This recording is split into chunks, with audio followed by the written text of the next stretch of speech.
Whoa, was that a bad windstorm? The baby's gone sus? What is that little man? Ooh, almost forgot to tell you. What's up, Epic Fortnite, Minecraft, Imposter, Moga, Sussy, RuneScape, James, Chungus, Simpsters, Goosters, and Gaffsters? This is a child that I stole from the store. That's right, we're farming people now. Here, pick up the snake, son. Pick it up. Oh, God. No, it's not gonna, it won't bite you. Oh! Ah! Did it get you through there? No, barely felt it. Oh, a little bit of a bleeder there. I didn't even feel it, guys. Good thing is he's not venomous, so let's go ahead and wipe that off. Bring your kids to the Urban Rescue Ranch. I'll let a snake bite them.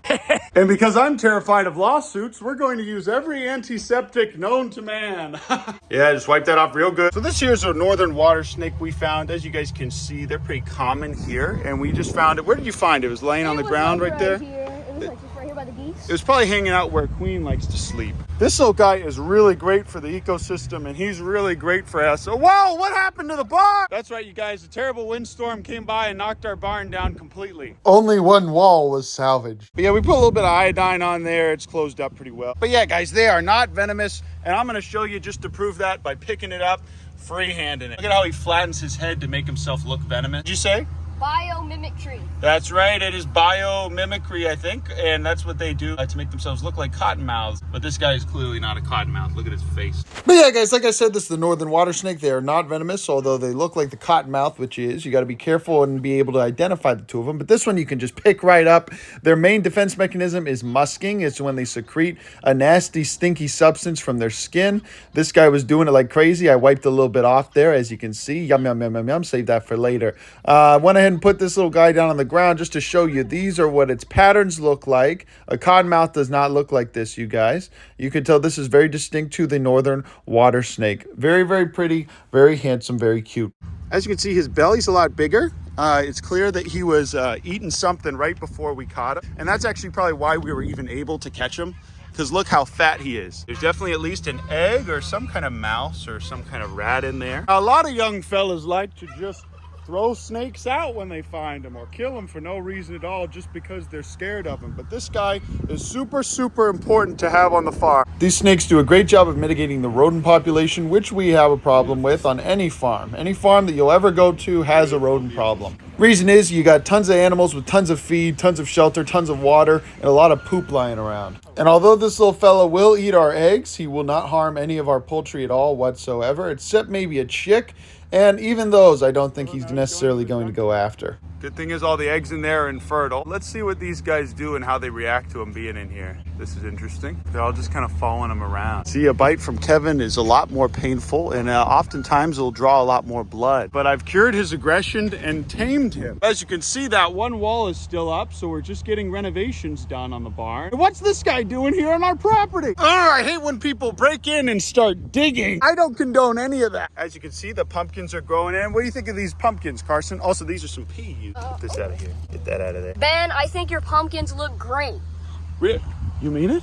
Yeah. I think these are some tiny pumpkins, a ton of peas, because I threw tons and tons of peas in here. Here's two. Anywhere where we have two, I'm going to go ahead and just kind of separate them and put them where they didn't take. This is the greenhouse and the beehive. As you guys can see, we went ahead and put the plaques up for Nugget and baby Kevin. The wind was really bad, but I got an olive tree dedicated to Nugget and two little tiny persimmon trees. One for baby Kevin and one for me.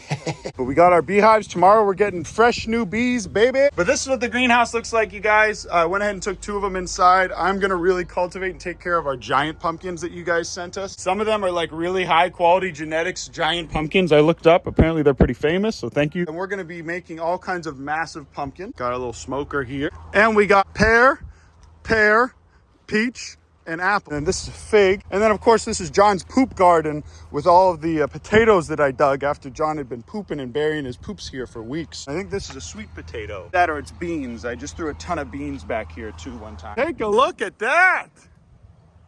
That's a good shot. Just make sure you don't kill the farmer in the field back there. There's all kinds of arrows back here. Kids, I'm going to teach you all how to shoot an arrow. First you get a thing name of arrow. Put it in this little thing named bow. Like Biddy and Bows, the coffee place. Boom. That's it. That's all there is to it. Might as well start calling me Legolas. So right now what we're doing is we're looking for monarch butterfly caterpillars. This is milkweed, I believe, so they should be here. I think we found one. What is that little man? I think that's a monarch butterfly larva. So is this baby milkweed, I guess, because this is the only stuff that they can eat. Wow, look at that. Wow, very nice. Very nice. As you can see, here's the baby with his best friend. At night, these two will hang out a lot, and I've seen this rabbit just kind of dancing around him. Hello, sir. How are you today?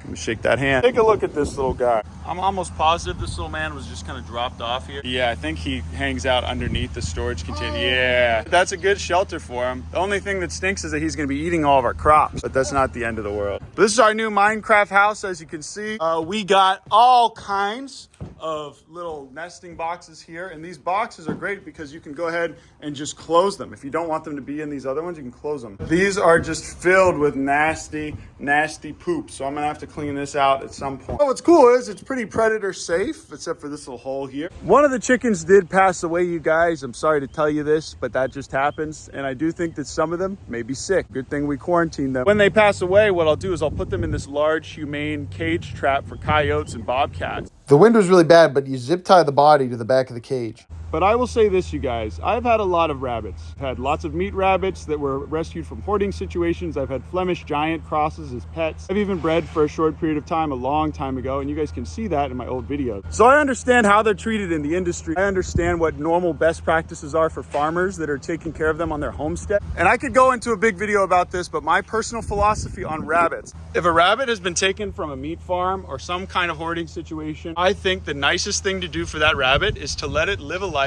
of free ranging and eating as much foliage as it possibly can. And I'll show you a little picture right here. This is typical breeding practice for rabbits. That's considered ethical in the United States. This is considered ethical in every other country. This is in the United Kingdom, and this is in India. Much like these chickens that were all crammed into little cages, now they get the life of getting to go through the woods like a wild chicken would. And they get to pick through the dirt, forage for food. They get to eat all day and drink all day long. Have pretty considerable protection from predators with the woods and the other shelters that we provide for them. And they have plenty of roosters that make calls to warn them whenever hawks are nearby. And with Poggers and Queen here protecting them all night, the chickens and the rabbits are very, very safe. Look at these little ducks just sitting here making a little nest. And while I am eventually going to turn these two kennels here into large rabbit holding cells for when we get them temporarily, I'm going to do that by putting caging at the bottom and letting them just graze on this nice food. I have no issue with free ranging my rabbits. I know that that comes at a higher risk, obviously, for predation. Obviously, hawks and coyotes and other things can get to them, but it's the same premise as the chickens. I like to put myself in the animal's shoes, which isn't necessarily always applicable. Look at how Hamilton just kind of escaped and is hanging out here eating. But I think it's a lot more loving to the rabbit to not just put it in a cage like this for its entire life or in a little hut if we're considering ourselves to be a sanctuary. Is it okay to have them in a hutch if you're breeding them for eating? Sure. If you need food and rabbits are your only means of getting food and that's how you provide for your family, I'm not going to make fun of you for that. I think rabbits are an important part of homesteading and they're a really good food source that's really easy to procreate. They literally just breed like rabbits and they eat your grass. Look how happy Hamilton is eating all this grass. This man's just living a little wild pig's life, going through the woods. Look at these babies. Thirsty, thirsty boys. We got all kinds of biracial couples here at the Urban Rescue Ranch. Whoa, was that a bad windstorm?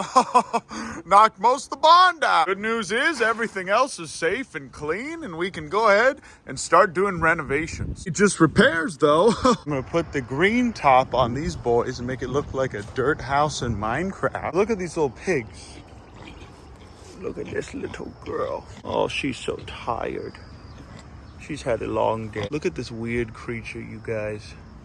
Goofy looking thing. Oh my goodness, look at her little cheek. Good evening, everybody. As you can see, the baby is making friends with the rabbit. I believe that's Gandalf over there hanging out with the baby. They both take turns just kind of grabbing on each other. Weird, these two just make a cute little pair. This man just really loves itching. Why he be scratching so much? Look at this man.